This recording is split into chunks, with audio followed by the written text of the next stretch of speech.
warahmatullahi wabarakatuh. Sampurasun. Wilujeng enjing, wilujeng tepang deui sareng Ibu Dini di channel Bahasa Sunda. Kumaha hidup tos siap diajar bahasa Sunda? Hayu urang diajar bahasa Sunda. Ingat pesan ibu, pakai maskermu, cuci tangan pakai sabun, jangan sampai tertular. Ingat selalu pesan ibu, jaga jarakmu, hindari kerumunan, jaga keluargamu.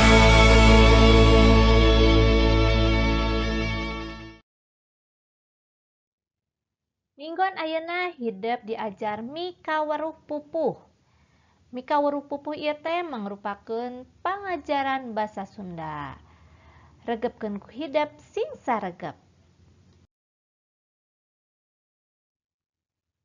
Tujuan hidup diajar pangajaran ieu nyaeta hidup paham eusi teks pupuh ngeunaan mikanya asa satoan jeung tatangkalan. Anu kaduana hidup tiasa ngawihkeun pupuh ngeunaan mikanya asa satoan jeung tatangkalan. Sateuacana urang kedah paham heula naon anu disebat pupuh. Pupuh teh nyaeta wangun karya sastra puisi buhun nu kauger atawa terikat ku lobana padalisan atawa baris dina tiap pada atawa paragraf. Lobana suku kecap atawa guru wilangan dina tiap padalisan. Jeung katangtuan sora vokal akhir atawa guru lagu dina tungtung padalisan.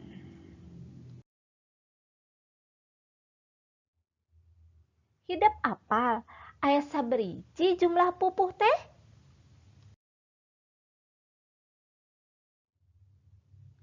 Jumlah pupuh dina basa Sunda aya 17.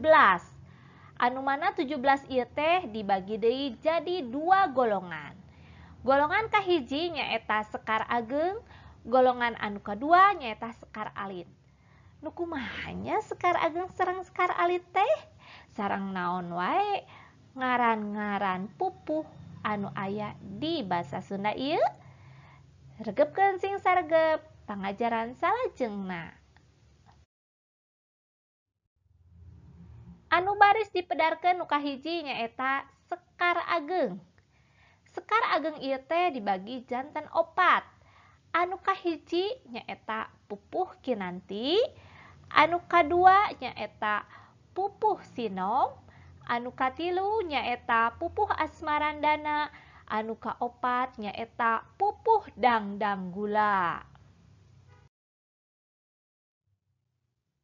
Anu kalebet pupuh sekar alit aya 13. Naon wae eta?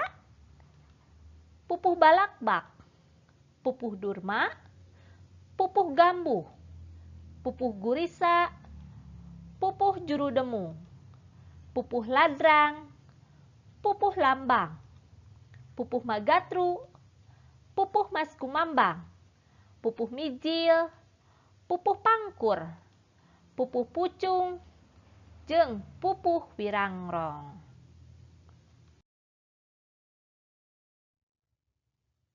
Anu baris dipedarkeun dina salah sahiji conto pupuh sekar ageng nyaeta pupuh kinanti. Naon wae patokan atawa katangtuan dina pupuh kinanti teh? Patokan atawa katangtuan dina pupuh kinanti aya 3. Anu kahiji nyaeta sapadana diwangun ku genep padalisan. Padalisan ieu teh baris nya. Anu kadua nyaeta sapadalisan diwangun ku guru wilangan atawa guru lagu. Guru wilangan teh ieu angka-angkanya 8 nah itu.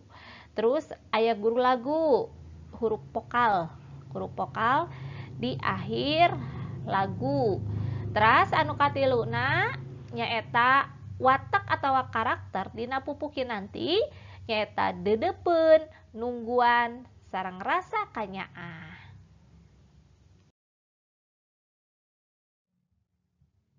Ayeuna ku ibu dipedarkeun contoh pupuh kinanti.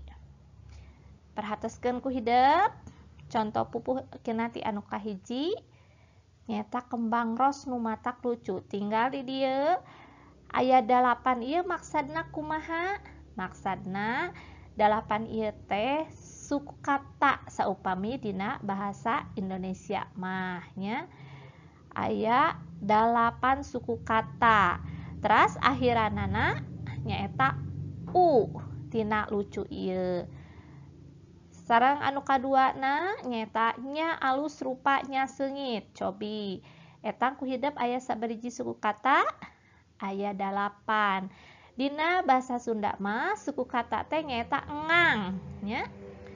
Cobi anu katilu ayeuna henteu aya papadana. Aya sabaraji engangna? Aya 8.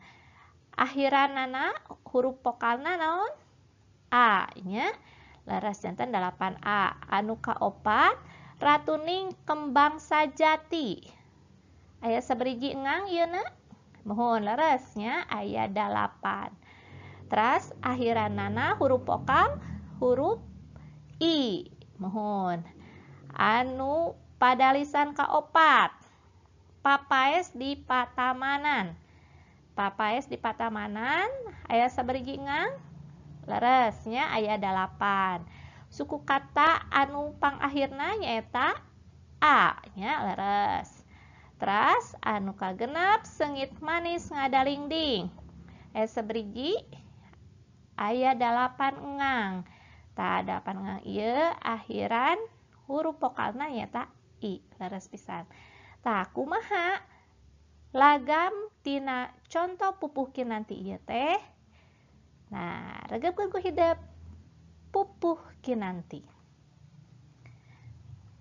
Kembang ros nu matak lucu, nya alus rupanya seungit, henteu aya papadana, ratuning kembang sajati.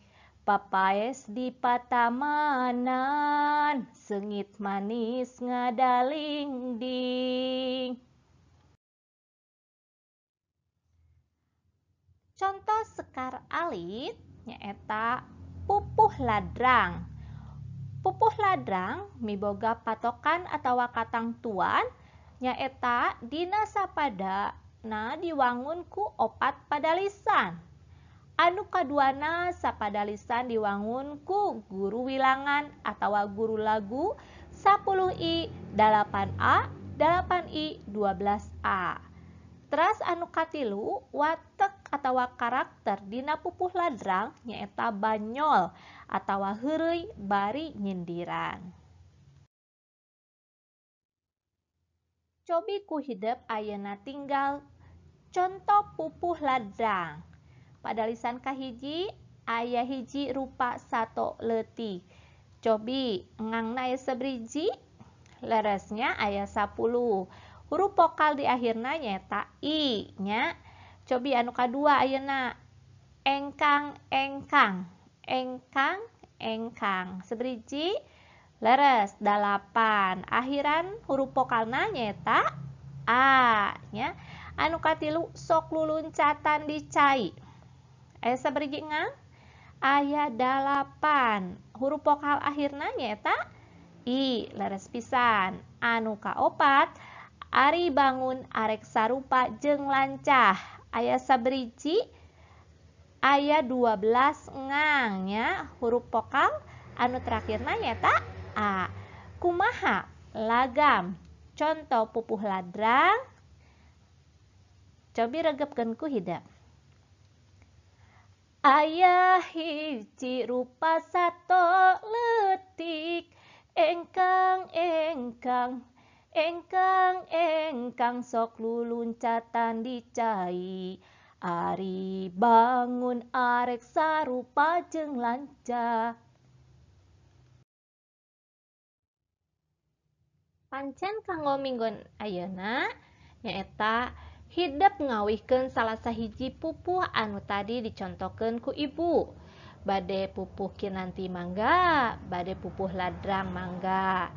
Hidup tiasa ngapalkeun pupuh ladrang atanapi pupuh kinanti. Mana wae anu ku hidup tiasa dikawihkeun. Pilih we salah sahiji.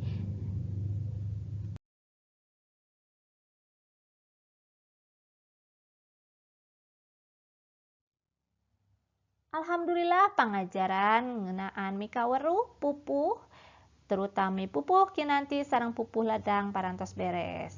Kantun hidup ngerjakeun pancena kanggo nu minggon ayeuna.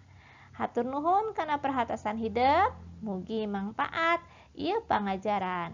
Wassalamualaikum warahmatullahi wabarakatuh.